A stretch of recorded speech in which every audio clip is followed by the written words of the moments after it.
കോഴിക്കോട് പയ്യോളിയിൽ നവവധുവിനെ തൂങ്ങി മരിച്ച നിലയിൽ കണ്ടെത്തി. ചേലിയ സ്വദേശി ആർദ്ര ബാലകൃഷ്ണനാണ് മരിച്ചത്.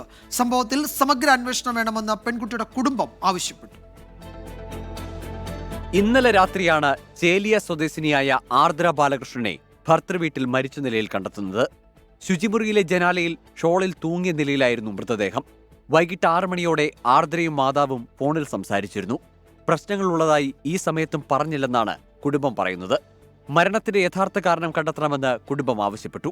ഉണ്ടായത് നേരിയൊരു സംശയം എന്നറിയാൻ ഇന്നലെ ഇൻസിഡന്റ് ഉണ്ടായതിനു ശേഷവും അവരുടെ പെരുമാറ്റം, അതായത് ഒരു ദേശത്ത് അല്ലെങ്കിൽ ഒരു വീട്ടിലൊരു സംഭവം നടന്ന് ഇത്തരത്തിലൊരു സംഭവം നടന്നു കഴിഞ്ഞിട്ടുണ്ടെങ്കിൽ ഒന്നുകില്ലെങ്കിൽ ഒരു അത്യാഹിതമൊക്കെ ഉണ്ടാവും, ഒരു ആപ്പ് വിളി അങ്ങനത്തെ. അവിടെ അങ്ങനെ ഒന്നും ഉണ്ടായില്ല. തൊട്ടടുത്തുള്ള ആരും വിവരം അറിഞ്ഞില്ല എന്നുള്ളൊരു ഒരു പ്രശ്നം മാത്രമേ നമുക്കുള്ളൂ. ഫെബ്രുവരി 2-നാണ് ചേലിയ സ്വദേശി ആർദ്രയുടെയും പയ്യോടി സ്വദേശി ഷാന്റെയും വിവാഹം നടന്നത്. കോഴിക്കോട് ലോ കോളേജിലെ 3ാം വർഷ LLB വിദ്യാർത്ഥിയാണ് ആർദ്ര. 24 കോഴിക്കോട്.